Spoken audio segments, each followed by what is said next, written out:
I think we have enough people to start the sessions. I welcome you all. I hope you're having a good day.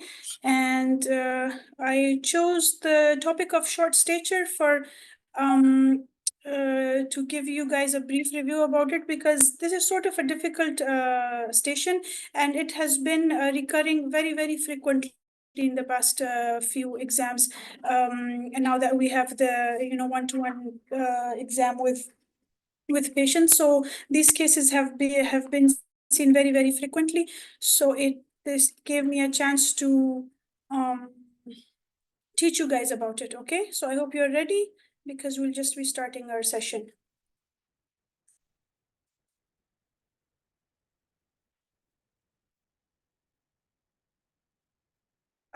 So what we're going to do is I'm going to tell you the approach of a clinical station with short stature, and then with one volunteer, now that by the end of the introduction, and when I tell you how the approach is going to be, so any of you can volunteer. Most probably any candidates close to his or her exam can volunteer a case, and can see how you guys do. Okay.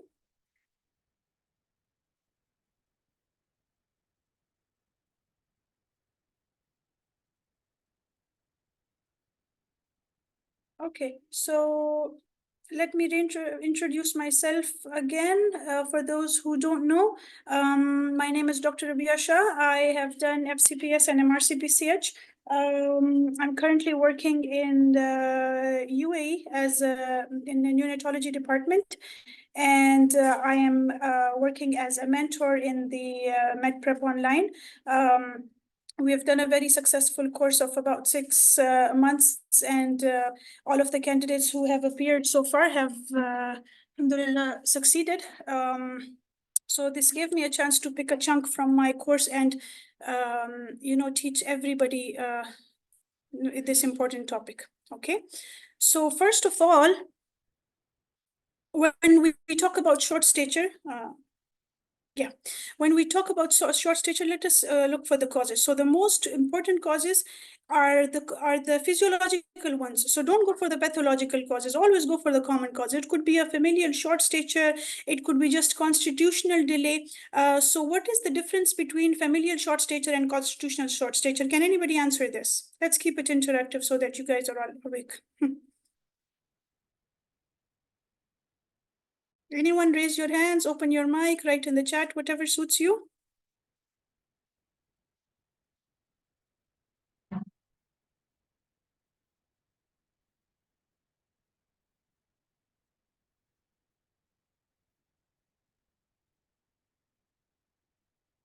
Okay, I guess you guys are all still, trying to orient yourself. So I'll just answer this. The difference between familial short stature and constitutional short stature is familial, in which there is a genetic tendency not to grow very tall, because either of the parents are not tall, either both or or one of them, and they have just got this genetic predisposition of not a very tall stature. Okay, constitutional is something very different. In this, the adult height is actually good, but there is a sort of a delayed phase in which the puberty is delayed and the bone age growth is delayed, and the growth plates, they close late. So the adult height in this case is normal, but these kids, they tend to be very short in their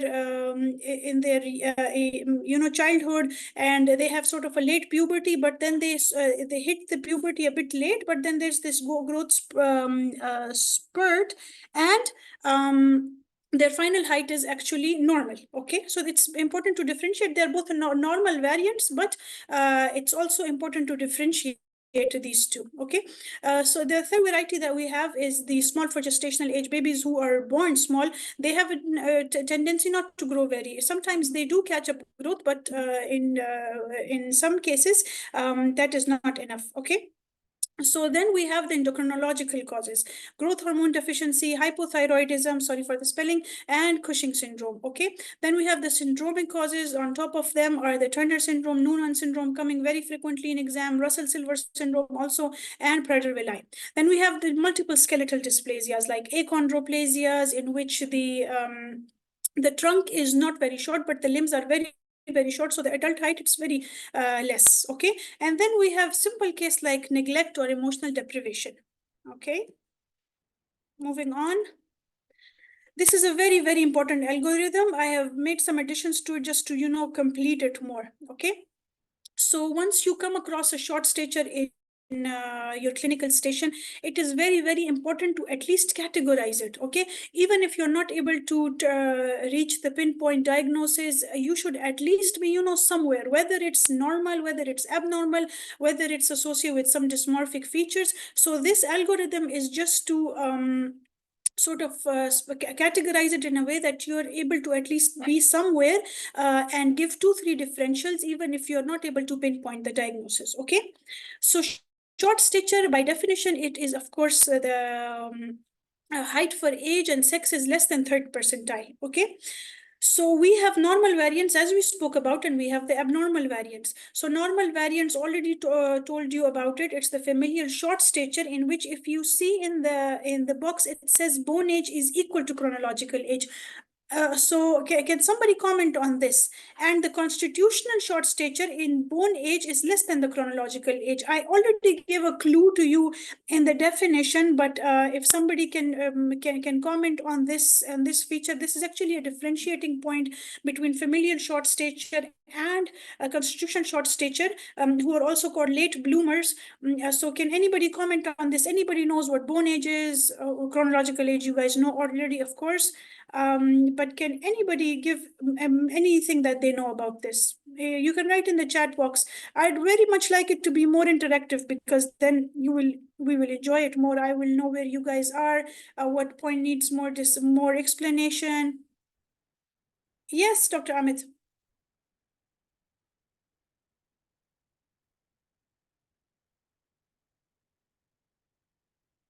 Okay. All right. So bone age, you guys all already know, when we take a a radiogram or an X-ray of a wrist. By that we can find out the bone age. So in familial short stature, the bone age is actually equal to the chronological age, because the child is actually growing okay as per his genetic predisposition. Okay, but in constitutional short stature, as I told you, these children, they have delayed closure of the growth plates, so the bone age is less than the chronological age. This is one of the clue that we get, that these children are going to grow to their adult height. Okay, so the bone age is less than the chronological age in case of constitutional short stature.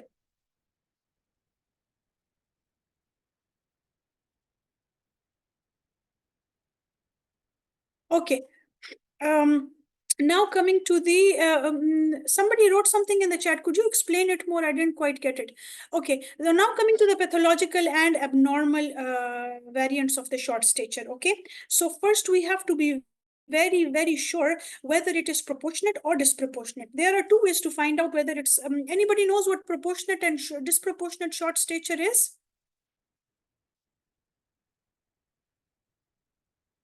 Anyone?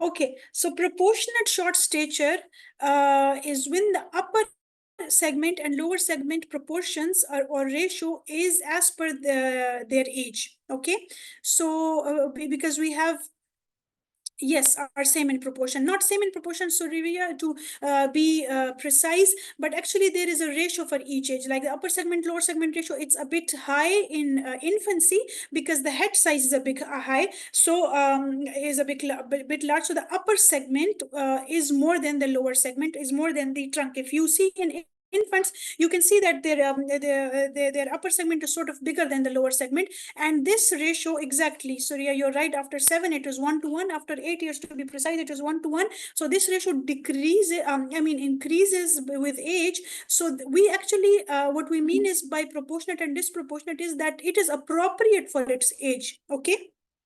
So it is number one, very, very important to see whether the short stature is proportionate or disproportionate. There are two ways to find it out. One is by obviously looking at the child. Okay, you can obviously see that the trunk is very short or the limbs are very short. You can obviously see it, but you will never rely on that, and you will do measurements. Okay, so number one goal is to find out, of course, I told you that whether the height is proportionate or disproportionate.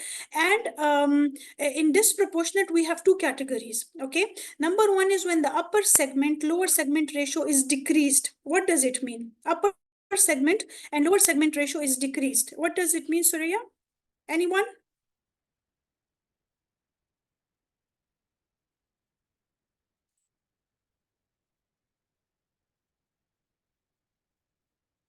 Okay, so upper segment, lower segment ratio, short trunk, excellent. Sahar, so upper segment, lower segment ratio decreased means the upper segment is short, the lower segment is large, short trunk. So short trunk. So in causes of short trunk, we have when the spine is deformed, okay, because trunk is made of spine, right, the vertebral column. So kyphosis, scoliosis, this is in conditions in which the spine is not straight but it is deformed, it is curved. So the upper segment, lower segment ratio turns out to be decreased.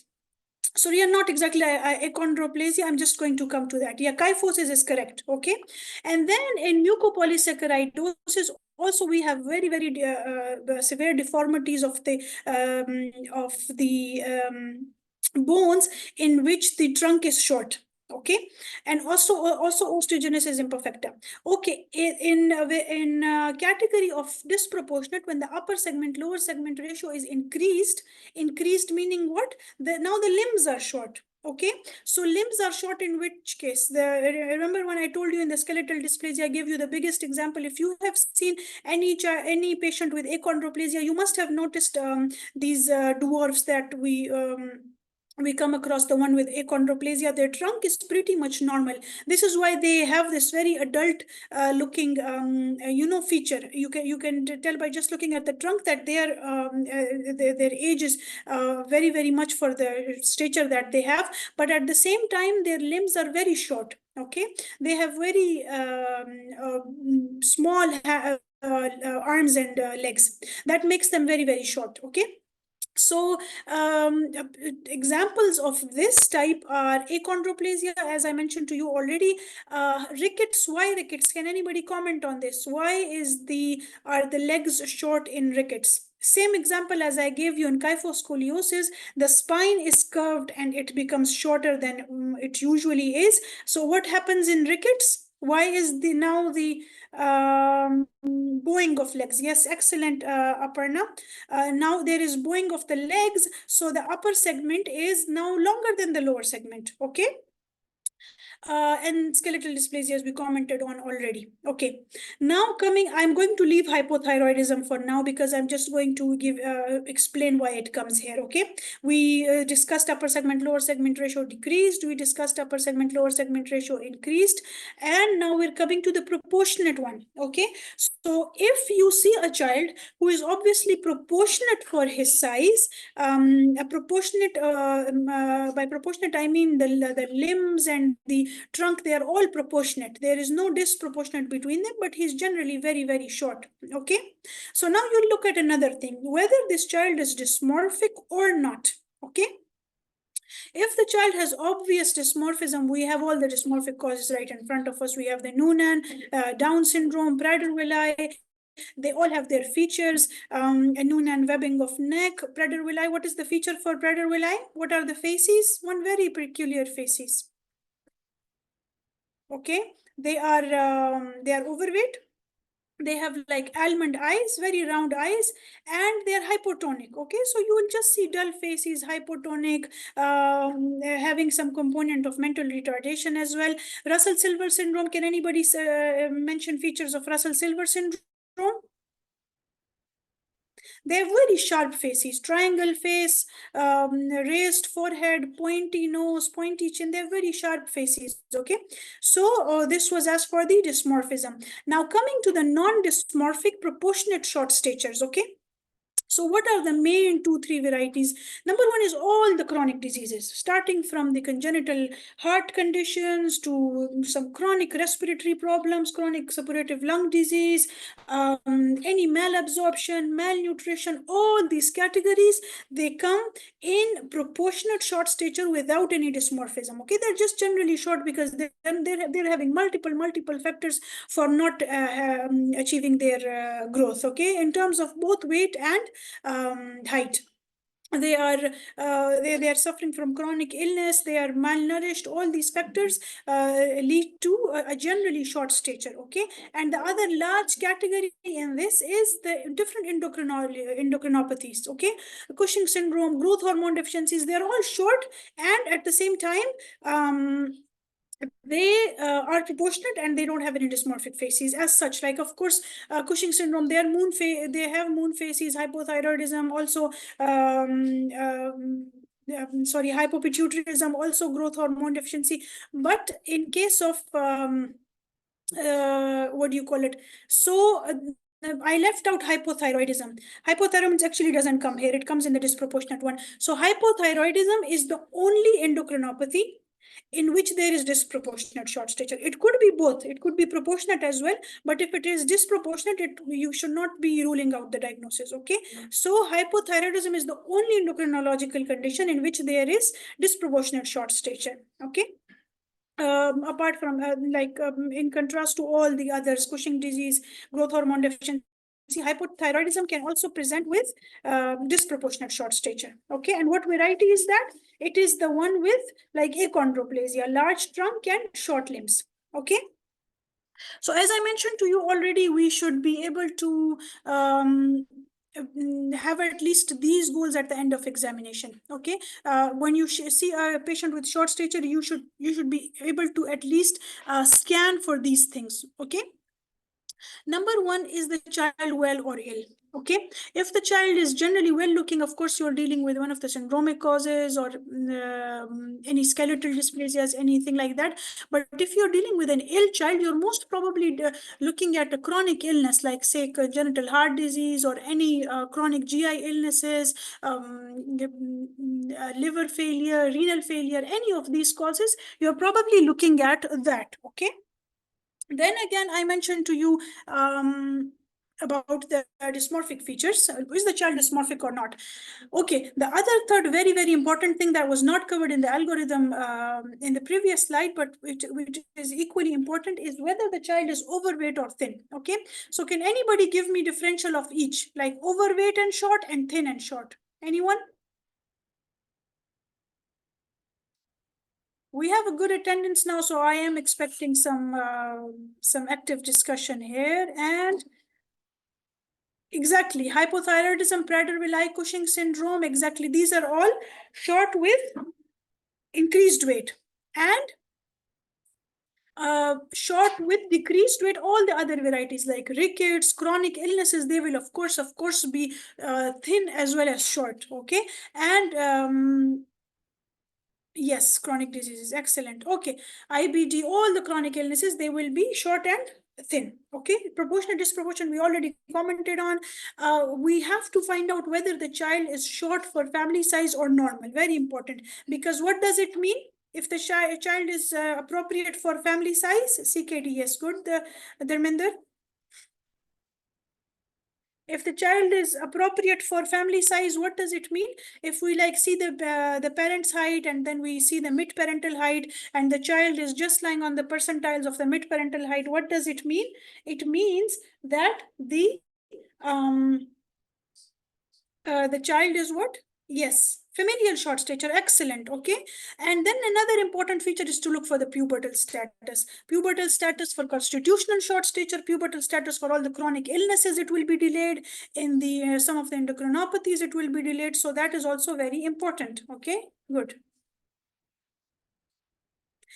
Now, once you are doing the examination of short stature, most probably the command will be directing you to do general physical examination. Okay, you will just be told that this child is short for his age, do the examination. This child is being bullied in the school for being short, do examination, anything. But the command will most probably lead you to give you a clue to do the general physical examination. Okay, in that case, what are the steps that you need to take? So the number one is observation. Always when you're doing a clinical station, whatever it is, so it is very important to at least give 10-15 seconds and just stand back and just zoom out and look at the all surroundings, look at the child, because once you get into start you get and start the examination, you're going to miss very important things that you can generally see by just looking at a distance. Just calm down, just relax.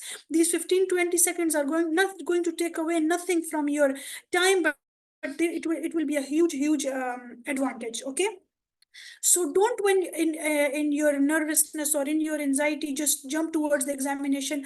Always, whatever command you get, this will give you gather some thoughts. This will give you some time how to approach. You can just stand back and look at the surroundings, look at the child. And just gather your gather your courage, whatever you need to do, just buy some time and then jump towards examination. So this in this observation step, you can gather a lot of very valuable information in the surrounding. It could be anything. It could be somebody wants to say something. Admin, could you please mute the mics for others? Okay, thank you. All right. So in observation, you're looking in the surroundings, you're looking for any walking aids, anything, any medication, anything related to chronic illness. Like if it's like a chronic respiratory illness, you'll be looking for nebulizers, any oxygen support, anything of that sort. Okay, monitors, all of this information you will be gathering from just having a look from a distance, from a, just a zoomed out look at the child and the surrounding. Okay, we'll be just coming to that. The second step that is very important is the measurements. We already discussed the first goal for you to find out is whether the child is proportionate or disproportionate. You can see by looking at the child, but also you need to do the measurements as well. Okay, we'll just be coming on what the measurements are. Then there are a set of maneuvers which are very important. Okay, and then there's a systemic relevant examination. So the step 3 and 4, we can change the sequence depending on what our differentials are. Okay, like suppose if it is an obvious case of dysmorphism or skeletal dysplasias, of course you will be doing thorough maneuvers first. Okay, but on just looking at the child, you already know that it's a proportionate short stature. On observation, you got some clue whether the child is having Cushing or like chronic illness, anything like that. Then you will move first to the relevant examination, and in between you will be compensating all the maneuvers. Okay, so the sequence of step 3 and 4 will be different in different scenarios. Okay, anybody has questions up till this point? If not, we can just move on. Okay, now coming to the observation, we already commented on this one way of okay, somebody has a question. What maneuvers? Yes, Priya, we're just going to be discussing all these things. This was just the list of what we're going to do. Okay, okay.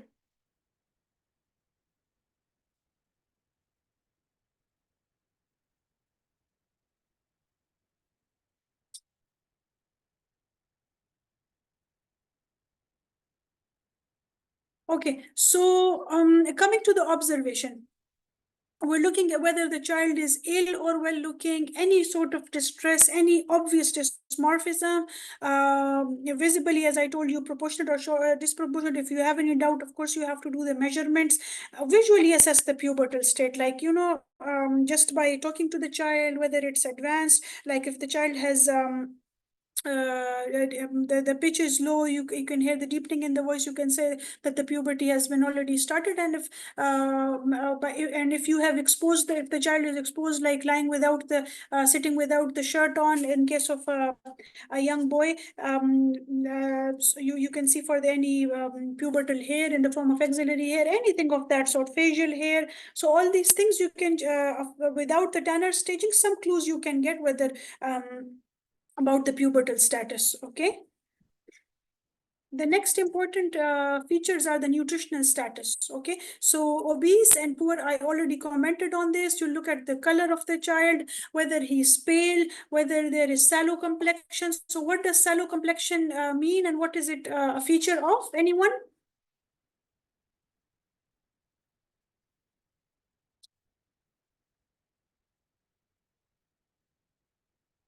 CKD. CKD for sallow complexion. Yes, exactly. So sallow complexion is a very peculiar thank you. Peculiar feature, which is a clue for chronic renal conditions, chronic kidney disease. Okay, it is neither pale nor jaundiced, like sort of a dark complexion. Okay, and whether the child is jaundiced, whether he's cyanosed, all these things. Okay, then for the skin, if it is exposed, we will be looking for different clues like cafe au lait. In case of Fanconi anemia, it could be also a feature of Russell silver. Any rashes, any nutritional deficiency features, like case of dermatitis, so how the hair is, all these things we can comment on by just looking at the chart. So you see how much information you can just get by observation. Okay. Now, coming to the measurements, the first thing, okay, it could be two scenarios. Some of the measurements you will be given already. You will, of course, offer to do the measurements. The examiner may tell you, okay, this is the height, this is the weight. If not, you have to do them yourself. So the measurements that we need, regardless of what in what way they are given to us, whether we're supposed to take them ourselves or whether we are already provided with them, but these are the measurements that you need to have. So you will ask the consultant that I need these values, and he may ask you to proceed and take them, or he may just they may already be taken down and given to you. Okay, so the first thing that we need for sure is the height. Then the other thing that I mentioned already, I'll just be coming to that, Priya, don't worry. So the other thing is the upper segment, lower segment ratio. So anybody knows how to take the upper segment and lower segment?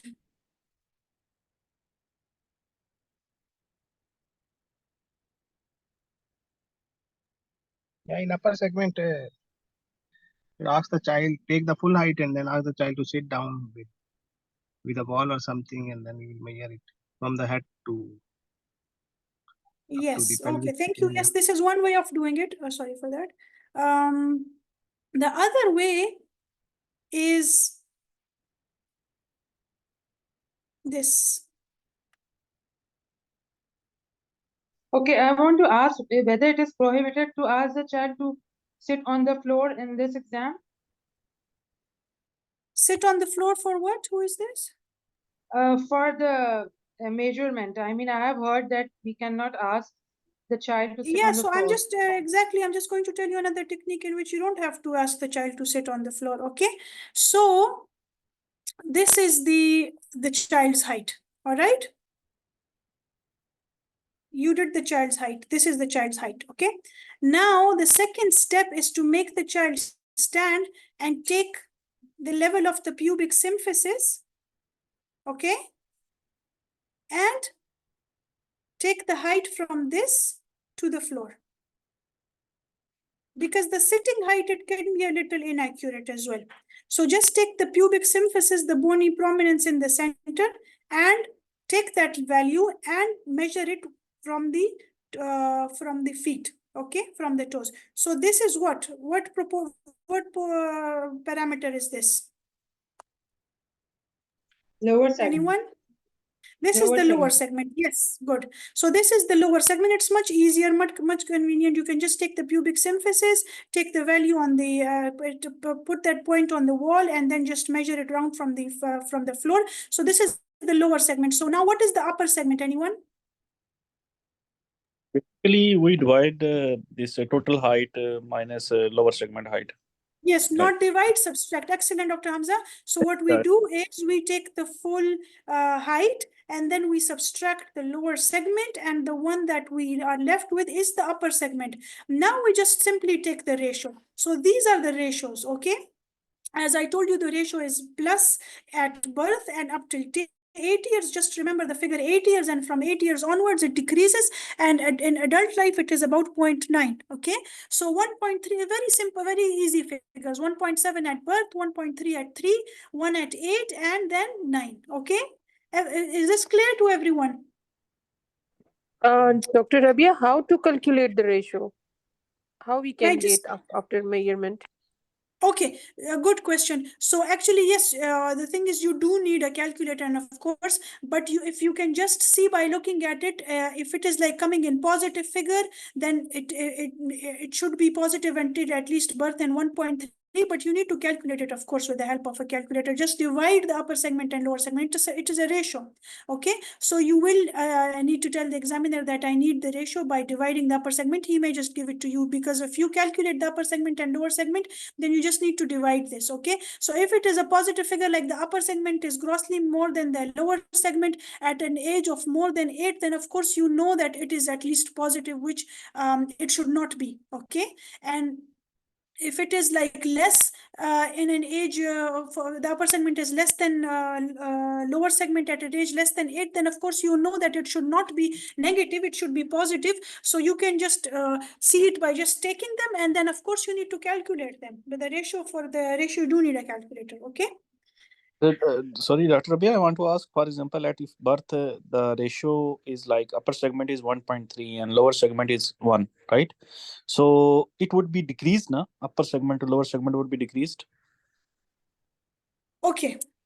Yeah, Say the height, say the total height is 50 centimeter. Okay. Okay. Okay, like for newborn, you know the height is 50 to 55 centimeter. That's a normal ratio.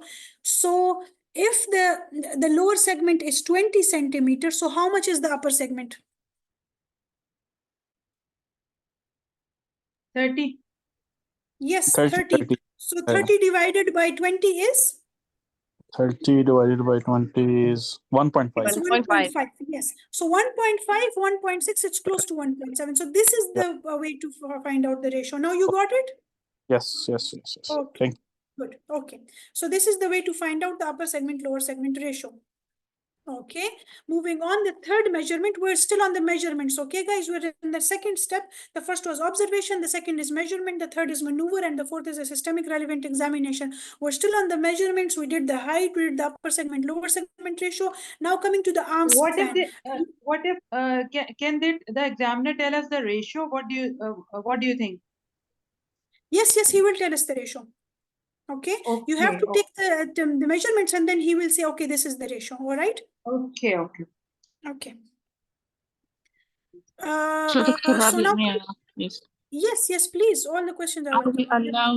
Are we allowed just to put our hands to determine the symphysis pubis, you mean? Is it allowed? You can do any examination after, you take the permission from the child, from the parent, from the examiner. You can even do the Tanner staging if you have to do. If it is a younger child, you can just say, okay, I would like, because we do the inguinal lymph nodes. No, because you just have to take the child in confidence. Okay, I'm just going to feel a bit under your tummy, just over here, and then you're going to ask the examiner as well that I'd like to palpate the symphysis pubis to get the lower segment. So of course it is, you can do it. You will be most probably coming across younger children like 5-6 years old, so there's no issue. And if it is an older child, if you ask permission and you're given the permission, you can do anything. Okay, but of course in this case it is in any exposure or anything that is inconvenient, you have to take the examiner and the patient in confidence. Okay, but it is a step that needs to be done. You can roughly take it as well. Okay, just in line for the pubic symphysis, and then take the lower segment. Okay, Okay, thank you. is it Thank clear? All right. Okay, now coming to the arm span. Anybody knows how to calculate the arm span? Very easy.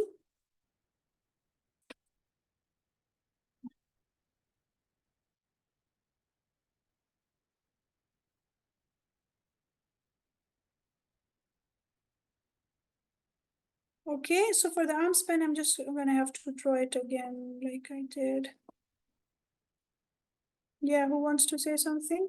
Tip of middle fingers. Yes, excellent. Yeah, so for arm span, you have to spread both arms like this across the wall, completely horizontal, and like the middle finger from here to the middle finger of to here, you take the points and then calculate this length. Okay, this is the arm span. Got it? And if the arm span minus height, now these are again values. Okay, like we have upper segment, lower segment ratio. These are again values. So the arm span should be less than the height by 3 centimeter up to 7 years. It's a very simple figure. And it should be again 0 because upper segment, lower segment ratio is 1 at 8 years, right? So it's again 0 now. And it should be a bit plus for children older than 80 to 12 years. Okay, so again minus 3, 0 and 1. So the arm span is more like the upper segment lower segment ratio. You're just doing like the finding out the upper segment lower segment ratio, whether it is proportionate disproportionate. So if the arm span is more than the height, it means the trunk is short and the limbs are long. Agreed, everyone? And if the arm span is less than the height, it means the trunk is long and the limbs are short. Okay. So this fourth measurement that we have is the head circumference. It is very, very important. If it is microcephaly, it has its own differentials, anything, but the head circumference is important because we're taking all the parameters into consideration. So the head circumference is also important. The fifth is, of course, the weight of the child. Okay. So these are the measurements that we need.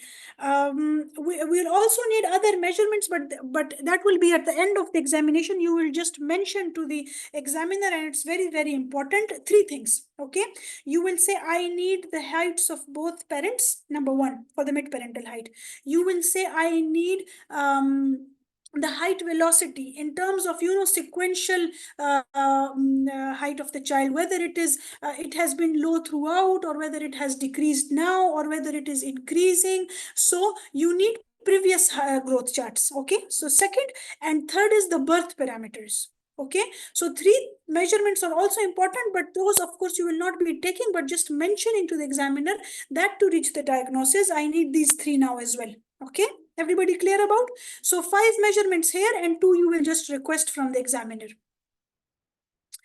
Any questions up till this point? Now we'll move to the maneuvers and the systemic examination.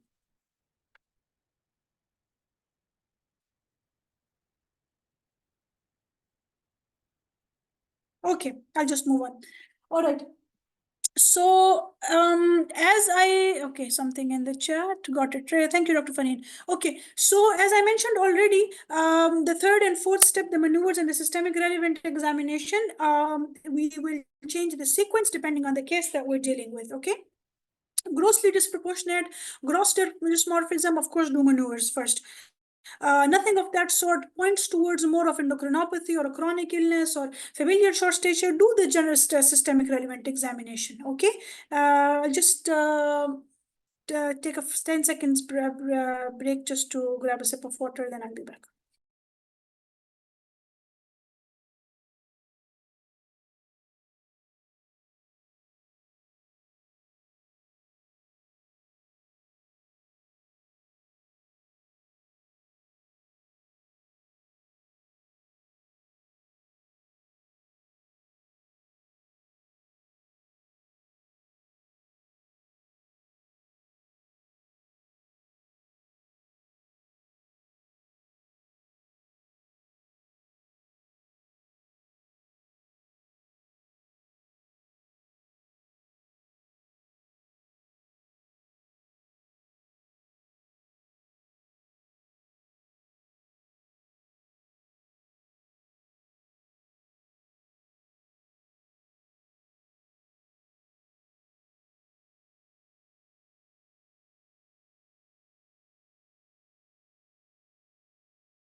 Yeah, Dr. Nida, you can't hear because I was mute. Okay, welcome back.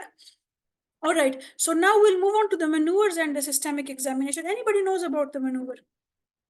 Okay, so in the maneuvers, we will be doing an inspection from the front, from the side, and from the back, and then we will go on with the maneuvers, okay? So you did the general observation, the surrounding, the child, you took the measurements. Now you're just making the child stand, looking at certain things from front, which we already did actually. So this is why I haven't noted anything here. Then from the side, and then just go towards the back of the child, have a good look from head to toe, and then start your maneuvers, okay? So what are the things that we're looking by just standing on the side? This is called a profile view, okay? So profile view gives you a lot of information that maybe you cannot get from the front. Like if there is barrel chest, maybe you cannot see from, just giving you an example, not in this context, but of course in this context as well, because if there's any chronic lung disease, just giving you an idea of what I'm talking about, what you can see from the side, but not from the front. Like if there's a prominent forehead, you can appreciate more from the side, okay? If the occiput is flat in case of down, you can appreciate more from the side view. Any proptosis, any, chin deformities, micrognathia or prognathism in case of achondroplasia, any barrel chest, any what do you say, spine deformities in the form of kyphosis, you can see better from the profile view. Everybody clear about this? Now moving to the back. Again, from the back, you will start from the head and to toe. So from the head coming back to the, coming down to the neck, you will see like the low hairline, it will be present in which condition? Noonan and Turner. Then webbing of neck, maybe you can appreciate more from the back, it will be present in which condition? The Turner, okay? Short neck in Klippel-Fehl, also torticollis in that condition as well. And in the back, you will get a look for the, you will get a good view for spine, palpate the vertebra, see if there is any spinal deformity, if there is any kyphosis, any scoliosis, confirm by asking the patient to bend down. If there is any postural spinal deformity in the form of scoliosis, kyphosis, it will be corrected when that you ask the child to bend down. And if it does not disappear, if it is still there, then it means it is pathological, okay? So these are things that you will look from the back. So front view, side view, back view, and then at the same time when you're doing the examination from the back, ask the child to bend down, okay? After this, it is not included in the short stature, but I always tell my students, when you're doing general physical examination, make it a routine to, after the observation, and of course taking the growth parameters, which are very important, because sometimes they may not be obvious, but when you take the parameters, you find out that, oh, it's grossly low for its age. So take the parameters, and then I always ask the child to just have like a few steps, okay? This will give you a lot of information, maybe hemiplegia, maybe anything like that, maybe any gait abnormality, any spinal abnormality, and just the child may not be able to walk at all. So just because if you're done general physical examination and you haven't even asked the child to stand up from his position, you've done a pretty, deficient examination. So make it a routine in general physical examination. Once you do the observation, take parameters, and ask the child just walk a few steps back and forth. If everything is normal, okay, khalas, just make the child sit and proceed with your systemic examination. But if something comes up, if there is any abnormality in the gait, you can just stick there and do complete all the gait maneuvers, which is not the context of this session. So I won't be doing it, but just letting you know that, just something not to miss in the GP. General physical examination. Now the maneuvers. For those who know about this already, it will just be a repetition. I'm hoping that you guys have at least heard of it somewhere, the maneuvers for short stature. And for those who don't know about it, I will explain. And if any question, you guys can always ask me, okay? So the first step is ask the child to stand with feet together, just to see if there's no bowing, nothing of that sort, any limb deformity, and ask the child to join both his palms in front of him and just outstretch the hands like this, okay? So palms joined, fingers joined, and hands in front of him. arms in front of him. So what will this give a clue about? Anyone? Asymmetry. Asymmetry. Asymmetry, yes. If it is gross asymmetry, the fingers will outgrow the other finger. The palms will not meet. Okay. Okay, so one important thing to do in the maneuvers is don't explain to the child, can you do this, put the palms together. Always make it like a game. If it is any maneuver in the musculoskeletal examination, whether it is any maneuvers, always, even in the CNS examination, when you're doing the cerebellar examination, most probably ask the child to what do you call it, ask the child to follow you. Okay, so do those steps yourself first, and then expect the child to follow you. All right, so it is very simple. Who is asking for? Okay, Priya, all what you do is you do this. Okay, it's simple. So if it is asymmetry, it will be like this. So all you do is do this, okay? Now the second step in this is for the carrying angle, all right? What do you do in the carrying angle? Just ask the child to put both his arms next to their body and see for the carrying angle. It will be wide in case of Turner. Okay, the carrying angle, it is usually more in case of girls, but it will be more wide. Like the trunk, what do you call it? The angle between the arm and the forearm, it will be more. Okay, in case of Turner syndrome. The third step is, what is the third step? Touch You the ask the shoulder. child, yes, you ask the child to touch both the shoulder with the thumb. Okay, so what should be the normal what should be the normal position of this? The thumbs should be just touching the shoulders. So what are the two pathological conditions? Overshooting and undershooting. Okay, in overshooting, the thumbs, okay, in overshooting, what will happen? The thumbs will come here. What does that mean? Mean humerus is shorter. Means, yes, excellent. So means this segment is short and now it is coming like this. Okay. So this is present in which condition? Rhizomelia, in achondroplasia. Okay. So just something to remember. And undershooting, more rare conditions, but in which the forearm is short and humerus length is normal. Okay, so this was for the thumbs on the shoulders. Now the other maneuver to do is just the child will outstretch their hands and show their palm. Okay, just like this, in front of them, arms outstretched in front of them and show their palms. So in this, what you will see, you will look for simian crease in case of Down syndrome, and you will look for clinodactyly. So what is clinodactyly or clinodactyly, whatever it is? What is this? Basically, Short fifth finger. yeah. Short and Yes, inward. excellent. Short, inward. middle phalanx of the fifth finger is short, so there is a curved formed from the from the fifth finger. Okay, so it will be sort of C-shaped inner fifth finger. So this is clinodactyly, and it is a feature of Russell-Silver syndrome. Also, some cases of Down syndrome. Now you will ask the child to pronate his arms. First, the palm was up. Now the palm is low and make a fist. What information will you get by this? Short fourth metacarpal. Basically, there would be dimpling in the fourth knuckle. Yes, excellent. So when you look at the when you make a fist and look at your hand, the knuckles are actually in line. Short fourth metacarpal, then the fourth metacarpal will be short, so there will be knuckle formed between the dimple formed between under the fourth knuckle. Okay, so this is a feature of, what is it a feature of? It could be seen in Turner as well as pseudo-hypoparathyroidism.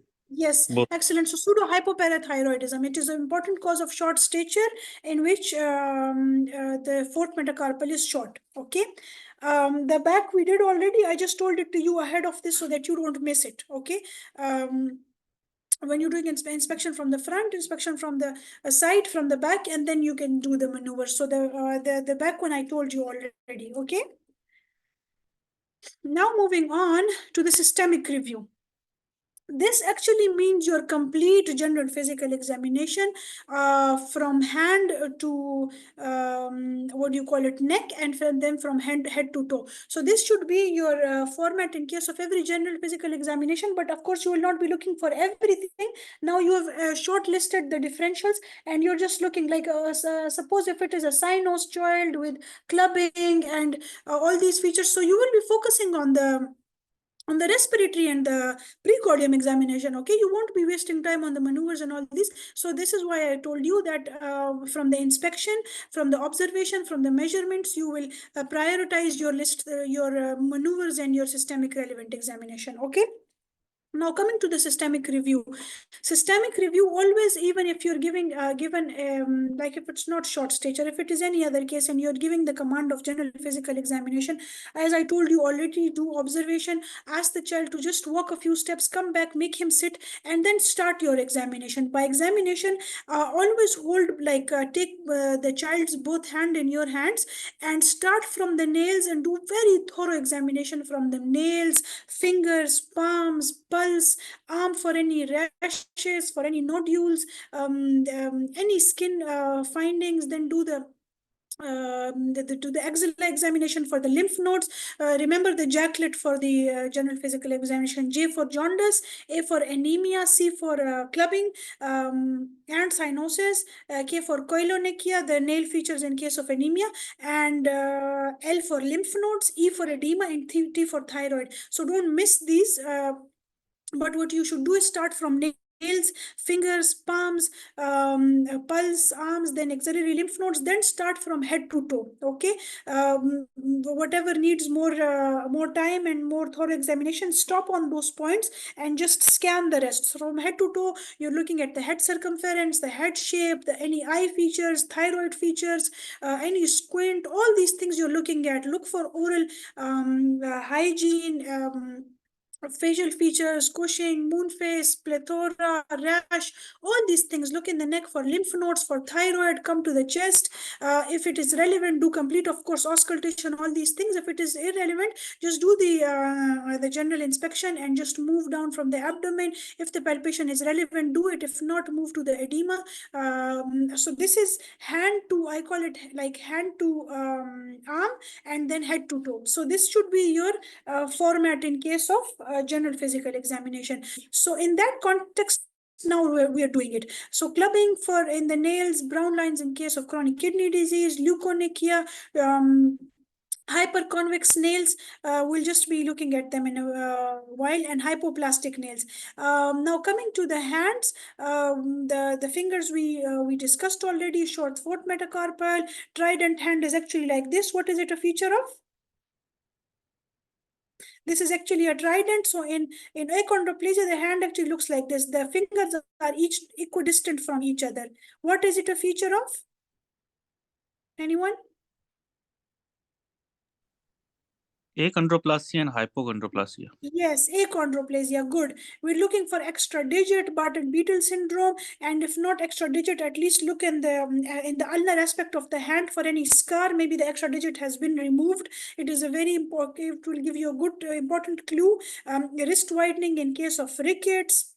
You look for the pulse. Hypothyroidism will lead to bradycardia. Now arms for any muscle wasting. Your BP if it is relevant. Otherwise, you can just mention the axillary lymph nodes I mentioned already. Now you're starting from head to toe. Okay, so head small size, large size, triangular in case of Russell Silver, frontal bossing.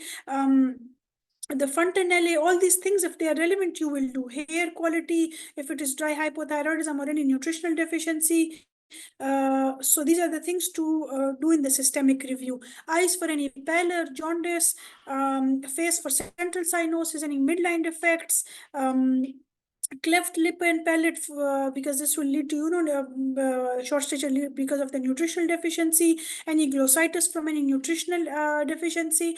So all these things you will be looking for. Chest, of course, I mentioned already. If it is relevant, just do the relevant related to your, like if you have rickets, you will look for ricket rosary and the Harris and sulcus. If you have cyanosis clubbing, you will stop at the chest and do complete examination of the chest or the precordium. Okay, so just relevant to your case.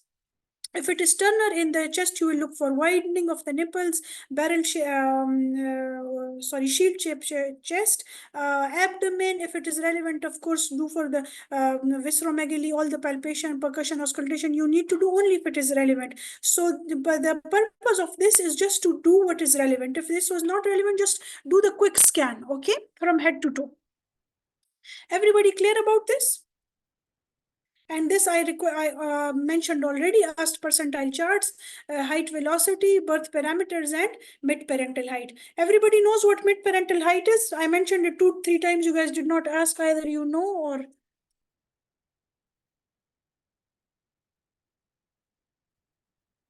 What is mid-parental height? Mid-parental height, yes, Kiran.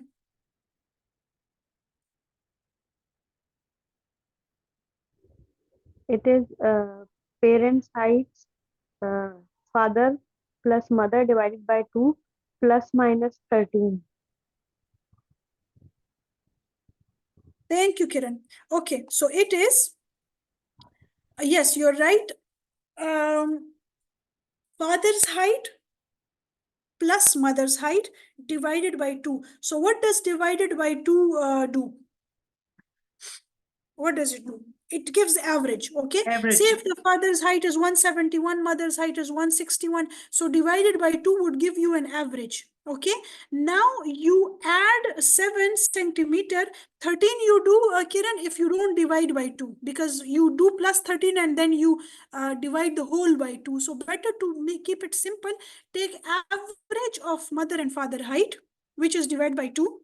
Now, since boys tend to be taller and girls tend to be shorter, so you add 7 centimeter in case of boys to get the mid-parental height, and you subtract 7 centimeter from this height in case of girls. Everybody clear about this? Is it 13 centimeter or 7 centimeter? 13, I told you, just a second. So this is why I'm telling you, don't confuse yourself. Let me try to... Okay. Everybody can see, right? So Yes. father height plus mother height, you divide by 2. This is the average. Now you add 7 in case of boys and you subtract 7 in case of girls. 13, when do? You do this. But the formula is different. Father plus mother plus 13 divided by 2. So it's basically the same thing. You got it? Yeah, Because doctor. 13 Yeah. divided by 2 is actually 7. Okay? As per mark, BT it is 7, and some of Yeah. the other So textbooks say better to keep it 6.5. simple. Yes. Take the average and do 7. 13 it is when you do this divided by 2 here. Okay. So that is the thing. Everybody clear about this? It's not a different formula. This is just a simpler formula. Okay. So this is mid-parental height. So what do you do with mid-parental height? Mid-parental height, suppose this is the growth chart. You took the mid-parental height. Now you take it on this level of 18. Okay. This is 9 to 18, right? So this is the point of 18. This edge. So you just put the mid-parental height here. Like suppose it is lying on this centile. Okay. Everybody can see it, right? Suppose the mid-parental height you calculated for this boy, it lies here. And the child is not 18 yet, of course, but he is supposed, say, 10 years old, but his height is here. Okay. So now it is, see, it is 3 curves below this mid-parental height. So now he is small for his family size. Okay. It is beyond below his mid-parental height. So it is not just a familial short stature. He is below his mid-parental height. If his mid-parental height was here, then his height now should have been here. Everybody clear about this? Why we do the mid-parental height? Yes. Just to see if he's actually growing appropriate for his genetic maximum height. Okay. Just to see Now, if it is familial short stature or constitutional short stature. constitution as well as pathological. Okay. As well as All right. pathological. All right. And pathological, of course, it will again be low, right? Okay. Now, this is just the revision of what we already did. Short and ill and underweight, chronic illnesses, short and well and underweight, syndromes, short and dysmorphic, endocrinopathies, short and dysmorphic syndromes, okay? Just to categorize it, because you're not expected to, in some cases, of course, it's like a spot diagnosis, but if you don't reach a spot diagnosis, you should at least have categorized your case somewhere, okay? The growth chart we had a look at already. The x-axis is for the age, y-axis is for the weight and height. We just plot it, we see on which centile it is lying, okay? For mid-parental height, I told you already. So which, when we plot on a growth plate, which short stature do we address? Which requires intervention? Which requires birth workup? So if it is very low, like say 0.4 centile, then we need to investigate. The second, if it is more than 3 centiles below the mid-parental height, we do workup. The third, if it has been a drop of 2 centiles, okay, from the previous measurement. This is why I told you, what do you need to ask for in the end of your examination? You need to ask for previous growth charts, okay? The third is, if it is in the combination with any other underlying disease, then you need to work up as well, okay? Or any other concerns. Just give me a minute.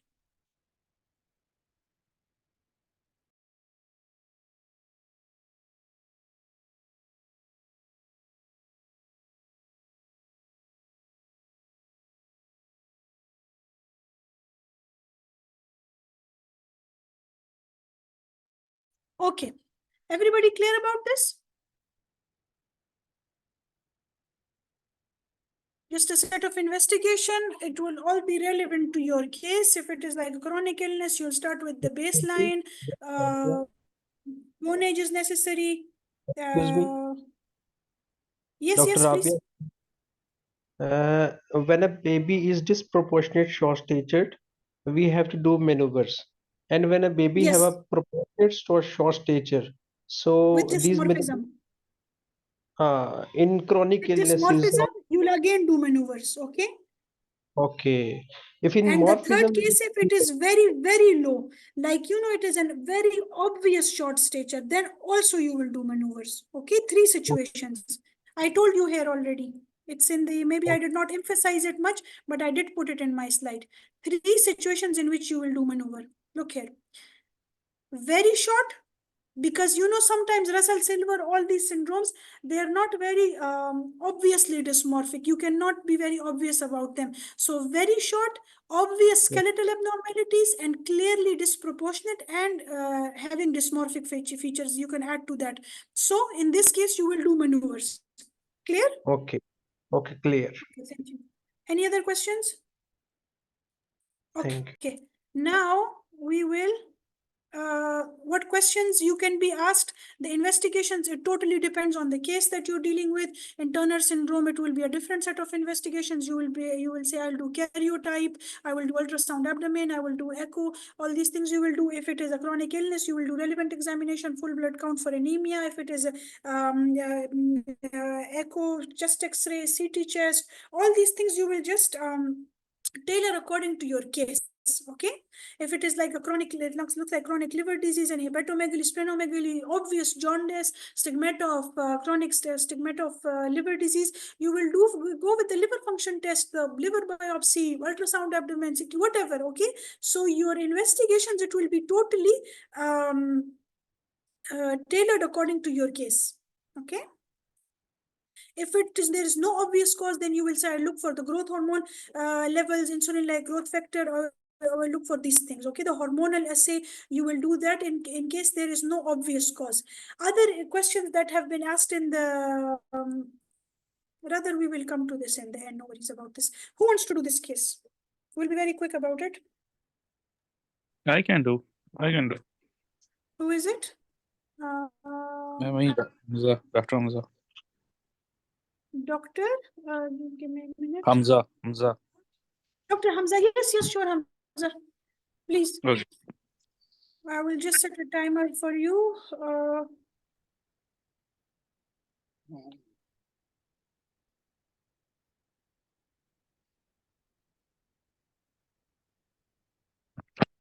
Yes, start. I will enter the room. I will introduce myself. My name is Dr. Hamza, one of the child doctor. So I believe I am supposed to examine Samatha, 9-year-old girl. Is that right? Yes. Okay. So I will first of all move at the level. I will expose the child with his permission, and then I will take the consent that I want to examine. If there is any pain in the body, is there any pain in the body? Yes, no pain in the body. Okay, so I will do it, and then I will expose, and I will first of all talk with the Smatha. Smatha, how are you? How's you doing? She notes she's doing okay. Her She's mental doing is- okay. Okay, Yeah. she's responding, right? Yes, Okay. yes. Okay, so then I will look for any dysmorphism. I can see that there is basically downward slanting of the eyes. I can see that on inspection that there is basically small jaw, micrognathia, moreover small skull, microcephaly, and low set here dysmorphic, dysplastic, basically ears are there. In addition to that, I can see there is a webbed neck in the front as well in the back on inspection. Okay. And the Okay. surroundings seem to be in probably in the school setting. I don't know. Okay. And is there any wheelchair or anything in the surrounding? Nothing at all. Okay. So then I want to measure his height, weight, and head Okay. circumference. Okay, the Okay. height is in the first centile. Okay, for first centile. Okay. Then I want to measure his standing height. Okay. Then I want to measure his lower segment and then upper segment as well. Yes. So can you tell me about the Okay. ratio of upper segment to lower segment? Yes, the upper segment, lower segment ratio is 1.3. Okay, 1.3. Okay. Right. Then I want to measure his arm span. So Rather, it's equal. It's 1. The upper segment, lower segment ratio is 1. okay, right. So okay, then Okay. I measure his arm span. Arm span also equal. Yes, it's equal to height. Okay, then I will start with the maneuvers. First of all, I will ask the child to extend his arm out straight. Any other with palm face. measurement you need? I will measure his height, weight, head, arm. Head circumference. Yeah, head circumference as well. Okay. Yeah. Okay, Okay, no, then it's I not. will ask the Samatha, like, can you do like that? By I will do it, and I will ask her to do like You want facing to, the. Dr. Hamza, you're comfortable with your camera on so everybody else can see as well? Okay, just a second. Okay. Let's start the maneuvers. Okay, first of all, I will ask Samatha to do like that, with the palm facing each other, like No that. asymmetry. Okay, no asymmetry. Okay, no asymmetry is there. Then I will ask like to hold his arm to like on basically. You can see obviously there's a bit carrying angle is a bit Carrying increased angle is there. on the child. Okay. Then I will basically ask her to touch his shoulder like that. Okay, no overshooting. Okay, no overshooting is there. Then I will ask to extend his arm like by side, and I will look whether there is on the upper 1/3 of the thigh or lower 1/3. Okay, it's in the middle of the thigh. The middle one. Then I will ask her to make a fist like that.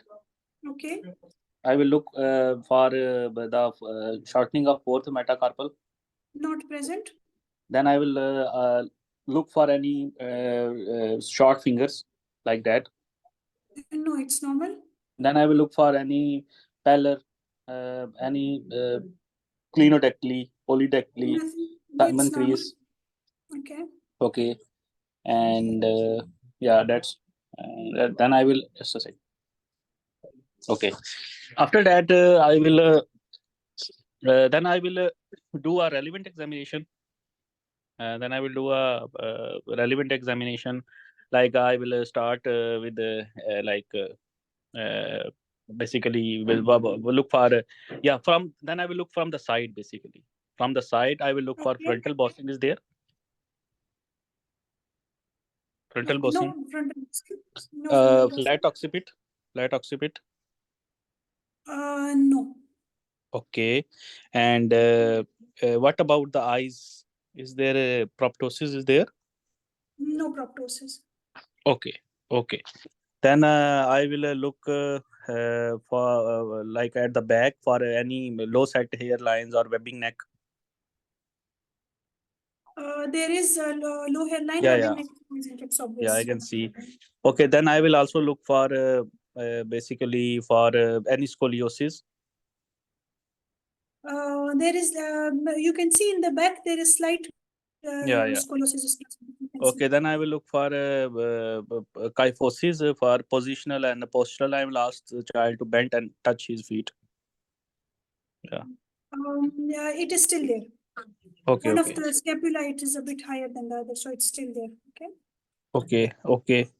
The okay. Then in the front, I will also want to look for any abdomen, broad-based chest. Like It's I can there. see that there is a broad-based chest. Then I will also look for this abdomen distension is there or not. Yeah. Yes. And Okay, your then time is up. okay, okay, So to present your case, please. okay, okay. Today I have examined a 9-year-old Smatha who basically there is a dysmorphic features like there is downward slanting of eyes and small jaw and dysplastic ears.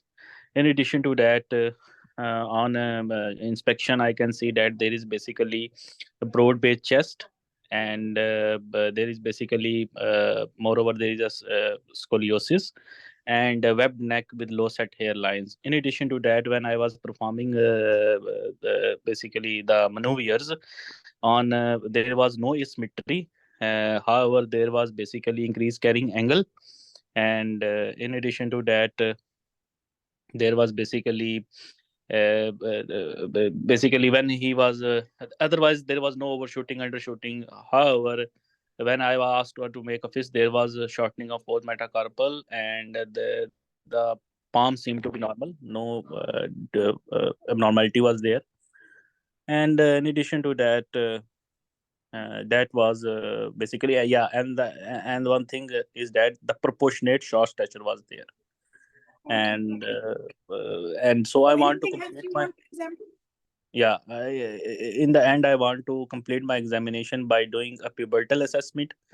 I Okay, want to good. do genital assessment. I want moreover to basically chest examination.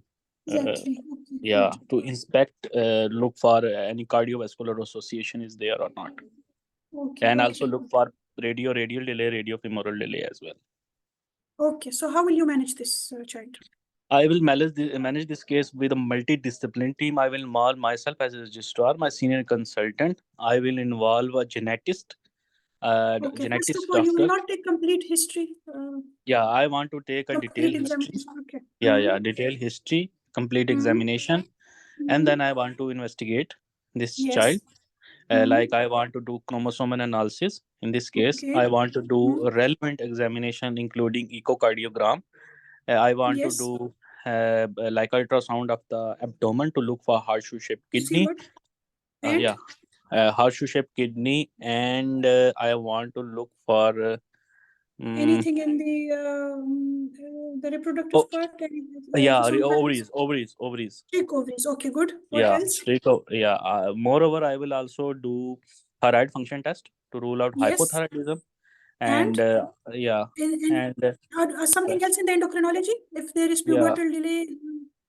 Yeah, growth FSHLH. hormone, growth hormone. Yes. Yeah, Also growth pubertal hormone. hormones, FSHLH Yeah, as well. Okay, and yeah, growth hormone. Okay, FSH, good. LH. Yeah, Good. yeah. Okay, suppose this is a Turner, how will you manage? Yeah, basically Turner syndrome I will manage with a multidisciplinary team. I will involve myself as a registrar, my senior consultant, pediatrician, and a genetics doctor.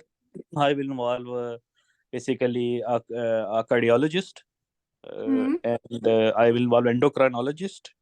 I will involve a Hmm. social service. I will involve occupational therapist as well. Any role of a gynecologist in this Yes, case? gynecologist as well For what? because they are infertile and sometimes subfertile What and is more important than fertility in her? basically in here basically there is growth is not increasing now, so we will have to Yes. give Induced puberty. Induced yeah, puberty. Okay. yeah, induced So puberty. yeah, so infertility, in case of infertility, the child will just you will just increase the chance of fertility. But by puberty, Mhm. you're making the child like grow to puberty. Yeah, Okay. yeah. Okay. Will you give growth hormone into Samantha? Yes, I will give growth hormone with estrogen. Okay. What are the combination of estrogen and progesterone? Okay. What are the other indications of growth hormone? Other indication it could be like chronic renal failure. It could be Okay. Prader-Willi syndrome. It could be if Okay. child is not growing after 4 years, still short stature is there, Excellent. and growth Okay. hormone deficiency is there. Excellent, good. Yeah. Okay, so will you plot Samantha's growth after she's diagnosed with Turner syndrome on the regular chart? Yeah, I will basically draw in a growth chart, and basically then I will follow up the patient So regularly. there are no specific Turner growth charts, or they will just be plotted on the usual charts? Actually, I'm not confirmed regarding this. Okay, so it's a good, Dr. Hamza, was a very good attempt. We will just be polishing the presentation a bit more. And just one question that you failed to answer is that yes, for them there are specific Turner charts. For achondroplasia, there is specific achondroplasia charts. For Down syndrome, there are specific Down syndrome charts. Okay. Okay. So what are the side effects of growth hormone? Basically, the side effect of growth hormone is it could cause hypertension because of water retention. It could cause basically headache due to pseudotumor cerebri, and in addition to that, it could cause basically increase in blood sugar, causing glucose intolerance. Yes. Okay. And So for yeah. those who don't know, these are the two questions that are very frequently asked.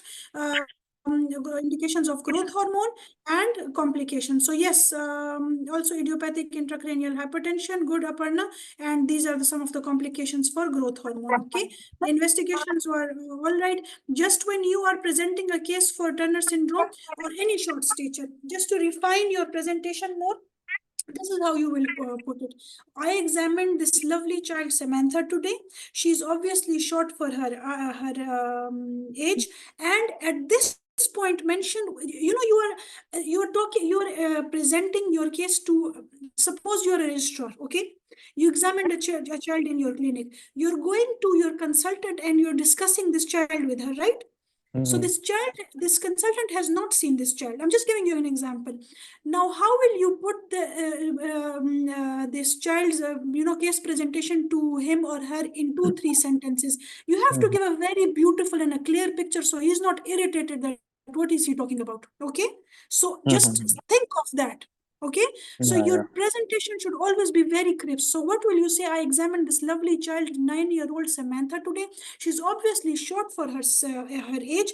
Her short stature is disproportionate or proportionate. This is a very important thing. This is why I told you in the start that put these 4-5 goals for yourself that you will be do them and you will present them prior to everything. She's a well-looking child, not having any dysmorphism, well-oriented. Her height is proportionate.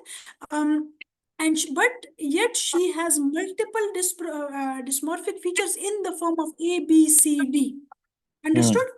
So this is how you short stature, proportionate or disproportionate, having dysmorphism, no dysmorphism, well-looking or ill-looking, oriented or not oriented, and then just state from head to toe your positive findings. She has obvious dysmorphic features. in the form of downslanting faces, downslanting eyes, dysplastic ears, webbed short neck, shield chest, wide space nipples, kyphosis.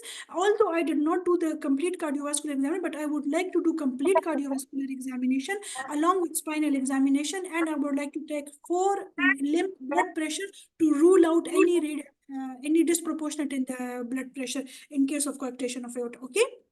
So this is how we always, put a very beautiful picture, state the gross things first, the important negatives and positives, and then just make it easy for yourself. Like, don't be grabbing eyes first and then ear, and then, just say she has obvious dysmorphic features in the form of this. Understood? Yeah. Everybody clear about this? Any questions so far, guys? What are your other differentials, Dr. Hamza? Important question I did not ask. My other differential in this case would be a case of Noonan syndrome. Okay. And, Noonan is my close DT, and it could be Kippel-Phil. Yeah. And what is the closest differential of Turner? Noonan. Okay, Noonan. So if it is Turner, you will give second differential always Noonan. Okay. If it is Noonan second differential, you will always give Turner. What will be the third differential? These are some of the differences for Turner and Noonan. Just give it a read. What will be the differential in case of what will be the third differential? I think so. Kippel-Phil. Yes, Klippel-Feil, and in any case, you can just put in the end growth hormone deficiency, familial short stature. You can always keep this, but ruled out on the basis of this. This is why you're keeping in the third and fourth differential, right? Yeah. So keep the common ones again in the third and fourth differential. It could be just simple familial short stature, or it could be congenital heart disease, because if suppose the patient has coarctation of aorta and no Turner syndrome, also it could lead to short stature, right? So congenital heart disease, familial short stature, Klippel-Feil, and so on. Okay, everybody clear? Okay, guys, I hope you enjoyed the session.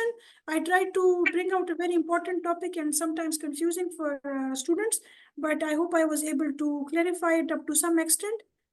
Have a good day, everyone. If any questions, you can just ask in the different WhatsApp groups that we have, all right? Have a good day. Thank you so much for your time. Thank you. Thank you.